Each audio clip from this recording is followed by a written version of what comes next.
S15 here on Roads Untraveled. But today we've met up with friend of the show, Darryl. Here it is. This is his S15 daily. And because it is a daily, Darryl's made the, well, some wouldn't call it a smart move, but in some ways it's a smart move. This is an NA S15, okay? It's kind of a good decision. Darryl's one of those guys that he wants to drive a car every day and to experience the car, not just on days where he wants to, you know, escape for the weekend and go out on some twisty roads. But nonetheless, today's episode is going to be all about design.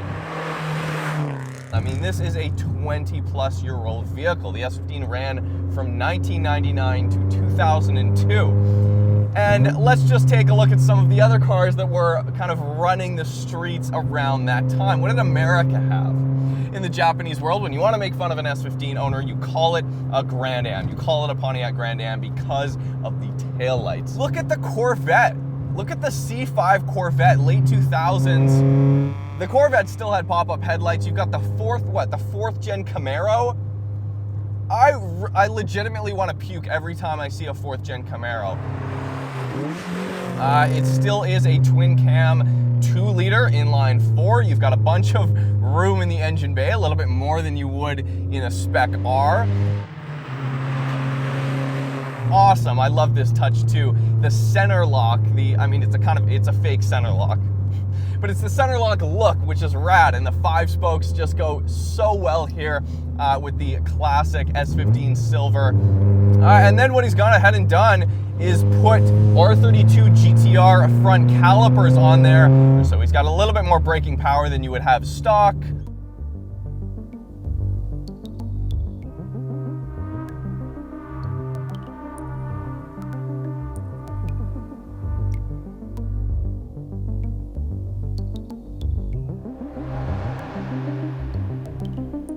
Hey, I'm Darryl, and I drive an S15 Silvia. I've had it for close to 7 years now. I got it pretty much like the first year they became legal. I was daily driving a 240 at the time, and sadly it got set on fire. Someone smashed the window and threw a road flare in it and torched it. So I was suddenly without a car, so I was going to import an S13 Silvia. So I went to an importer, and I didn't realize that S15s were actually legal that year. I never really thought about S15s. I always liked S13s. I liked the older cars. But I saw one, and immediately I was smitten with it. I sat in it and drove it and just instantly fell in love. This was actually the first right-hand drive car I ever drove. It's so much nicer than an S13 for the interior, just modernized. Most of the cars that I draw for my art are 90s or even 80s cars, and the profile for those cars are very simple. It's almost flat on the sides.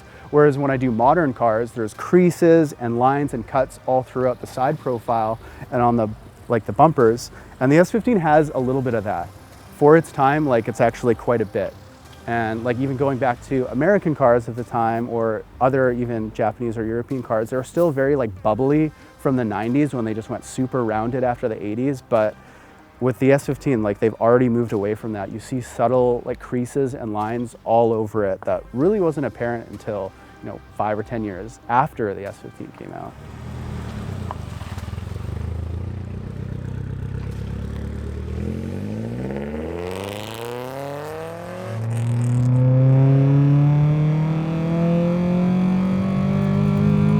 $7,000 RPM. Nice pop there. He's got a trussed exhaust system, cat back. I mean, he told me it was slow. He warned me. Below 3,000, definitely slow, but it just changes direction so quickly. So quickly. I honestly find that you get definitely more feedback, and the steering seems definitely a little bit more artificial in the R34, not gonna lie. You feel more of the chassis in the S15. It's just inherently a smaller car. It's a shorter wheelbase, and regardless of what power plant you have under the hood, it's the chassis that counts. So, I mean, Darryl describes it as sounding like a Honda. He's also not totally wrong there. Also, for the entire time that Darryl has had this car, he has not changed the clutch, which I find kind of crazy, especially with such high mileage. The fact that he's still running the original clutch, I guess he just mostly babies the car. I mean, you know, we're kind of around the same area, so every now and again I'll just be driving, doing my normal life things in my car, and I'll be like, oh, there's a wild Darryl. I know that S15. And I don't think I've seen him get sideways yet so far, but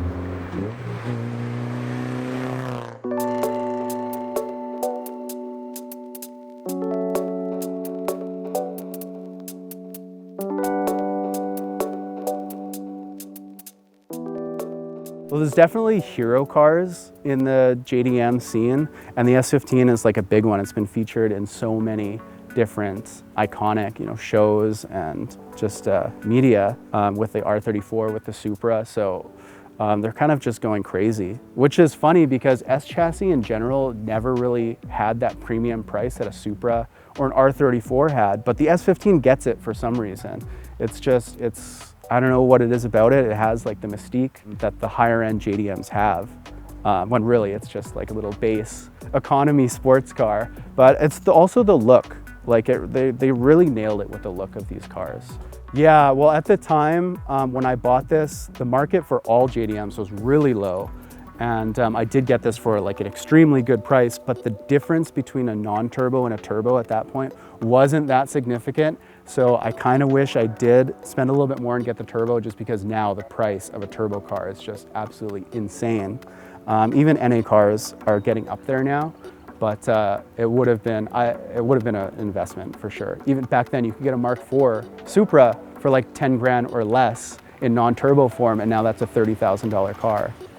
For some reason. I don't know.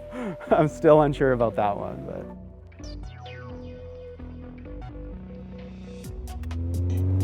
Darryl, 10 out of 10 points on the whole no rubbing thing. I mean, this car is slammed. There's no rubbing, there's no scraping, there's no bottoming out. He has not gone ahead and put an insane, ridiculous over-the-top lip on the bottom of the front bumper. Obviously, if you guys look at a Spec-R versus a Spec-S, there is quite a big difference in the body styles. I don't know, you actually don't see as many Spec-S's as you do Spec-Rs, which is kind of funny because a Spec-R is almost double the value now. Not almost double the value, but it's only, you know, you're paying a premium for the turbo motor and the body kit. The Nismo shifter, that's kind of a staple in the JDM world. And just such a modern interior. A little bit of a shake on braking, but it's nothing that can't be sorted out quite quickly. You know, everybody does, most people that I know, you know, buy S15s to drift. They buy them to slide, and I really, if I had the option, if I had the choice, I would have two S15s. One for a grit build, because there's so much feedback here. I mean, it really is incredible. The amount of feel you get through the front wheels, the amount of feel you get in the rear axle when it does set in the middle of the corner. And you can just ride the cusp of rotation and not having to slide all the time, which is kind of cool. I would have two S15s, one for the track and one for a drift course. I really would. I think it's not really all about the sliding all of the time.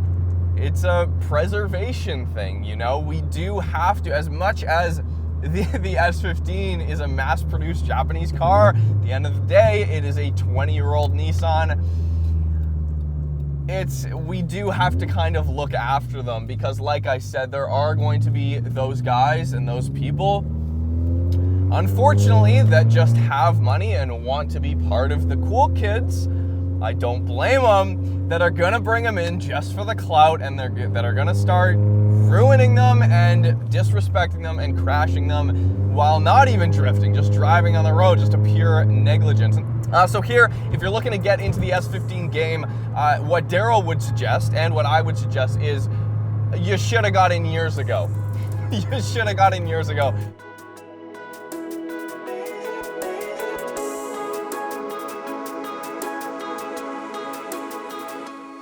Like, it's my daily car, but I use my cars how they were kind of intended to. So like, I'm always going through the gears, not that it's fast or anything, and I'm like going through corners like at a reasonable pace. I'm enjoying the car, which is great because I can use it as a daily driver and it has all the benefits. It has economy because of the small engine. It's reliable because it's overbuilt as a turbo motor, but just in an NA application. So it's super reliable and I can have fun with it.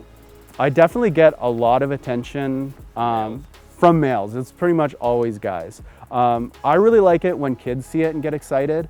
Usually it's not younger kids, maybe like teenagers in high school, they'll get excited and sometimes they'll yell like S15 or get me to rev it or whatever. And I like that because it's getting the next generation kind of excited about cars. And I can already see that they're into like the JDM scene, which is nice. It's also really nice when older people see it and they get excited. Usually it's the fact that it's right-hand drive and you just see like the excitement in their eyes, like an old guy will get excited and I can talk to them for a few minutes. And it's nice. It's definitely nice because I can interact with people and just have friendly conversation out of nowhere with. So I do automotive artwork, like prints and custom work. So mostly it's wall art and decorative pieces of just mostly JDM cars, all drawn mostly digitally. And I also do graphics and liveries for cars, race cars and show cars. So awesome. Potential collab in the future. Definitely, definitely. I could do a GTT pretty quick. I have actually everything done. I just got to do a white one now. Sweet. But maybe not with stock wheels, and it would have to be lowered a little bit. Okay. We'll get there. We'll get there. Darryl taking shots over here. Yeah, just honestly, Spec-S, just keep it over 4 and you're good. It's kind of neat though. It's kind of got a little bit more of like a motorsport feel here. Versus just, because like an SR20 DET, you really just want to, you find yourself short shifting all the time because you hit the torque band, you hit the boost, and then, oh, the rush is over, and then you just shift. But here it's kind of fun. Here it's a little bit more involved, I would say, honestly, when you're driving fast. Sick looking car. I think Darryl's car is probably one of the cleanest S15s around the lower mainland Vancouver area, absolutely, as we pass an Evo 10. All this is OEM, by the way. I know if you guys watch any of my videos, I mention this literally every time, but the single A-pillar gauge pod here in the S15, here because we are in an NA car, it is just your oil pressure. Did they steal... Guys, did they steal our JDM style? Did they steal that? Did they get that from the S15? Any diesel truck with triple A-pillar obnoxious gauge pods. Is this where it came from? I don't know. I'm legitimately asking you guys a question right now. Is this the only car, or if it's not, was this the first car to have an A-pillar gauge pod from factory? If so, man, a lot of people have to give a lot of credit to the S15 that they have not done yet. Oh my God, Darryl. Darryl, how many air fresheners do we have here? Okay, 3. 4's a crowd, I heard. Also, perforated leather on the interior here. This is the difference, you guys. This is not a high mileage interior. It is, but it is not. Look at it. The dash is never warped. You will never see a warped S15 dash unless the car, well, when they get down to California, that's when you'll start seeing that. But up here in Canada, where we have shade half of the year. At this point, it's hard because the market is just so like out of control.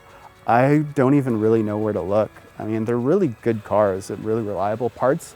As a JDM, honestly, it's a great platform to start with because S14s and S13s were sold here, and all the suspension on this is like S14 suspension. And also Nissan in general is good. I can go to a dealership, give them a JDM VIN, and they can bring up all the parts that I need. But even before that happened, it was so easy to get parts. I have had cars in the past, like I had a Pajero, and that was really hard to get parts for because they did sell a variant of it in the States, but nothing in Canada. So it's next to impossible to get parts outside of a specialist that's charging crazy prices. So for a JDM, I would say it's definitely beneficial to find one that has variants or even the same car that was sold here normally. It always just blows my mind the amount of abuse that these cars can take, and they never seem to fall apart. In the right hands, they never seem to fall apart. So anyways, thanks again, Darryl, for bringing your car out. Thank you guys so much for watching.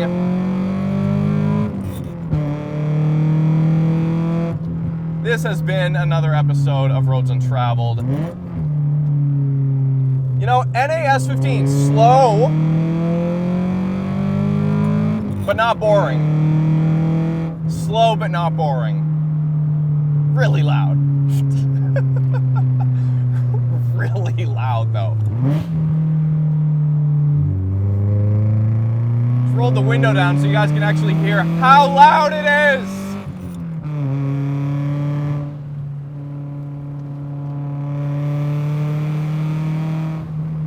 Yeah, 17x9's back there, R32 spec, putting in work. Whoa.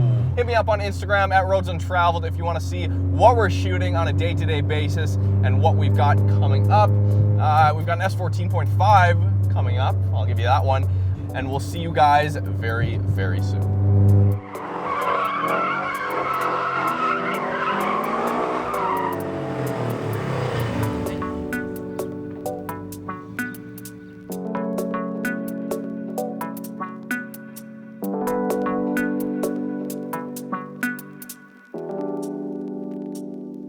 The only gardening you'll see Josh doing is watering his new cement sign out front. And my lawn. You guys haven't seen it yet. This is actually my second time seeing this. New Supermodel design. All right, fam. We're back at Supermodel. This is your first time at Supermodel, Darryl? First time here. This is cool. Yeah. 180 right here. I mean, you said you were into S13s. Yeah, so this is Josh's old car. He recently sold this, but it's one of those cars he kept in the family, so we can keep an eye on. But this is what we came here for. Oh, look at this. Okay, so you guys, this is an S15 Varietta. It's got the Type R Recaros in here. If you guys remember a video I shot in Japan at STF Tuning Shop, that was the first time, in that video, that was my first time seeing an S15 Varietta. So this is my second time actually seeing one in person. Have you ever seen the MR2 SW20 Spider? No. But it's got, you know how like Ferrari, like 458 Italia Spider has those like... Yeah, it's a little humps. Yeah, whatever you want to call them. Yeah, maybe it's... So it has those. Yeah, it kind of does, but it's only a soft top. And it looks terrible. It only looks good with the top down. I've actually seen a custom AW11 that had that. A customer wanted me to, I actually had to do a rendering of it. So he had his custom built little aerodynamic piece there, but he had no top for it. So it's just like a roadster at that point. He had just convertible only. Yeah. The top down only. Yeah, not really good for Vancouver weather, but.